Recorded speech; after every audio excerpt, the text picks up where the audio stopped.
اللہم صلی علی محمد وعلی آل محمد۔ بسم اللہ الرحمن الرحیم۔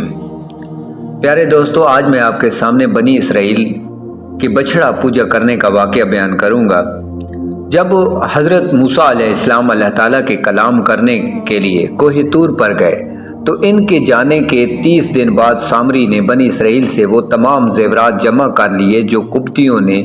ان کے پاس بطور حفاظت رکھوائے تھے، یا بنی اسرائیل نے اپنی عید کے دن قبطیوں سے استعمال کی خاطر لیے تھے، اور فرعون کی اپنی قوم سمیت ہلاکت کے بعد واپسی کی کوئی صورت نہ رہی تھی،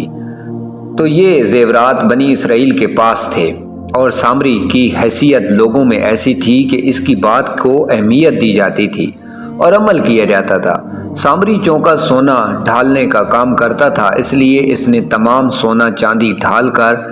اس سے ایک بے جان بچھڑا بنایا۔ پھر سامری نے حضرت جبرائیل علیہ السلام کے گھوڑے کے سم کے نیچے سے لی ہوئی خاک اس بچھڑے میں ڈالی تو اس کے اثر سے وہ گوشت اور خون میں تبدیل ہو گیا، اور بقول دیگر وہ سونے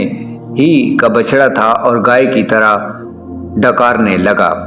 یہ شبدہ اور خلاف عادت امر لوگوں کے لیے اس قدر متاثر کن ثابت ہوا کہ اس کے بعد سامری نے جو لوگوں کو گمراہ کن پٹی پڑھائی تو اس کے بہکانے پر بنی اسرائیل کے 12,000 لوگوں کے علاوہ بقیہ سب نے اس بچھڑے کی پوجا کی۔ آج بھی مشرک اور بت پرست لوگ اپنے بتوں کے حوالے سے شبدے دکھا دکھا کر اپنی قوم کو بت پرستی پر لگائے رکھتے ہیں۔ یہی حال بنی اسرائیل کا ہوا تھا کہ یہ لوگ اتنے بے وقوف اور کم عقل تھے کہ اتنی بات بھی نہ سمجھ سکے کہ یہ بچھڑا نہ تو ان سے سوال جواب کی صورت میں کلام کر سکتا ہے، نہ ان کی کوئی رہنمائی کر سکتا ہے، تو یہ معبود کس طرح ہو سکتا ہے؟ حالانکہ بنی اسرائیل جانتے تھے کہ رب وہ ہے جو قادر مطلق، علیم، خبیر اور ہادی ہے۔ دوسری طرف حضرت موسیٰ علیہ السلام اپنی رب تعالیٰ کی مناجات سے مشرف ہو کر کوہ طور سے اپنی قوم کی طرف واپس پلٹے تو چونکہ اللہ تعالیٰ نے انہیں پہلے ہی خبر دے دی تھی کہ سامری نے ان کی قوم کو گمراہ کر دیا ہے، اس لیے آپ علیہ السلام بہت زیادہ غم اور غصے میں بھرے ہوئے تھے۔ آپ کا غصہ سامری اور اپنی قوم کے جاہلوں پر تھا جنہوں نے بچڑی کی پوجا کی، کیونکہ اللہ تعالیٰ نے حضرت موسیٰ علیہ السلام کو پہلے ہی خبردار کر دیا تھا کہ انہیں سامری نے گمراہ کیا ہے۔ حضرت موسیٰ علیہ السلام نے اپنی قوم سے فرمایا، تم نے میری بعد کتنا برا کام کیا کہ بچڑے کو معبود بنا لیا اور بقیہ لوگوں نے روکنے کی پوری کوشش نہ کی۔ تم لوگوں نے جلد بازی کی اور حکم خداوندی آنے کا بھی انتظار نہ کیا جو میں لینے گیا تھا۔ اس کے بعد حضرت موسیٰ علیہ السلام نے تورات کی تختیاں زمین پر ڈال دیں اور اپنے بھائی ہارون علیہ السلام کے سر کے بال پکڑ کر اپنی طرف کھینچنے لگے۔ کیونکہ حضرت موسیٰ علیہ السلام اپنی قوم پر ہارون علیہ السلام کو نائب بنا کر گئے تھے، اس لیے حضرت موسیٰ علیہ السلام کو اپنی قوم کا ایسی بدترین حالت دیکھ کر نہایت ہی شاق گزرا تھا۔ تب حضرت ہارون علیہ السلام نے حضرت موسیٰ علیہ السلام سے کہا کہ اے میرے ماں کے بیٹے، میں نے قوم کو روکنے اور ان کو نصیحت کرنے کی کوئی کمی نہ کی، لیکن قوم نے مجھے کمزور سمجھا اور قریب تھا کہ مجھے مار ڈالے۔ تو تم مجھ پر دشمنوں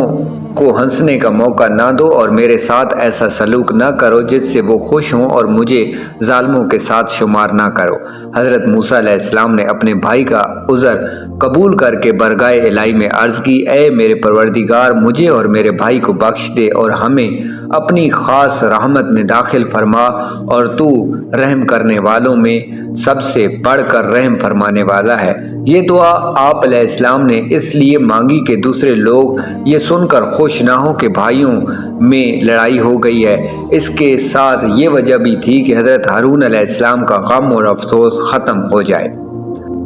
قرآن مجید میں یہ واقعہ سورہ الاعراف کی آیت نمبر 148 تا 151 میں موجود ہے۔ سامری کا انجام اس سے کیا ہوتا ہے کہ اس کے بعد حضرت موسیٰ علیہ السلام سامری کی طرف متوجہ ہوئے اور فرمانے لگے کہ اے سامری، تو نے ایسا کیوں کیا؟ سامری نے کہا کہ میں نے وہ دیکھا جو بنی اسرائیل کے لوگوں نے نہ دیکھا۔ حضرت موسیٰ علیہ السلام نے فرمایا کہ تو نے کیا دیکھا؟ اس نے کہا کہ میں نے حضرت جبرائیل علیہ السلام کو دیکھا اور انہیں پہچان لیا، وہ گھوڑے پر سوار تھے۔ اس وقت میرے دل میں یہ بات آئی کہ میں ان کے گھوڑے کے نشان قدم کی خاک لے لوں، تو میں نے وہاں سے ایک مٹھی بھر لی، پھر اسے اپنے بنائے ہوئے بچھڑے میں ڈال دیا، اور میرے نفس نے مجھے یہی اچھا کر کے دکھایا، اور یہ فعل میں نے اپنی ہی نفسانی خواہش کی وجہ سے کیا، کوئی دوسرا اس کا باعث و محرک نہ تھا۔ قرآن پاک میں یہ واقعہ سورہ طٰہٰ کی آیت نمبر 95 تا 98 میں موجود ہے۔ سامری کا جو اس کے بعد حال ہوا، میں سورہ طٰہٰ کی آیت نمبر 97 سے 98 کا ترجمہ بیان کرتا ہوں، جس میں منقول ہے ترجمہ: تو چلا جا، بس بے شک زندگی میں تیرے لیے یہ سزا ہے کہ تو کہے گا نہ چھونا، اور بے شک تیرے لیے ایک وعدہ کا وقت ہے جس کی تجھ سے خلاف ورزی نہ کی جائے گی، اور اپنے اس معبود کو دیکھ جس کے سامنے تو سارا دن ڈٹ کر بیٹھا رہا، قسم ہے ہم ضرور اسے جلائیں گے، پھر ریزہ ریزہ کر کے دریا میں بہائیں گے۔ تمہارا معبود تو وہی اللہ ہے جس کے سوا کوئی معبود نہیں، اس کا علم ہر چیز کو محیط ہے۔ چنانچہ سامری کا مکمل بائیکاٹ کر دیا گیا اور لوگوں پر اس کے ساتھ ملاقات، بات چیت، خرید و فروخت سب حرام کر دیا گیا، اور اگر اتفاقاً کوئی اسے چھو جاتا تو وہ اور چھونے والا دونوں شدید بخار میں مبتلا ہو جاتے۔ وہ جنگل میں یہی شور مچاتا پھرتا تھا کہ کوئی مجھے نہ چھوئے، اور وہ وحشیوں اور درندوں میں زندگی کے دن انتہائی تلخی اور وحشت میں گزارتا رہا۔ یہاں تک میں نے بیان کیا ہے، اور اس سے اگلا حصہ جس میں بنی اسرائیل کو اب معافی کس طرح ملتی ہے۔ کوہ طور پر جب حضرت موسیٰ علیہ السلام اپنے ساتھ 70 آدمیوں کو لے کے جاتے ہیں، اور معافی، اتنے بڑے گناہ کی معافی اللہ تعالیٰ ان کو دیتا ہے، اور وہ کس طرح اللہ تعالیٰ سے اپنی معافی طلب کرتے ہیں، بنی اسرائیل کی توبہ کے متعلق بیان ہوگا۔ یہاں تک میں آپ سے اجازت طلب کرتا ہوں، آنے والی ویڈیو تک اللہ حافظ۔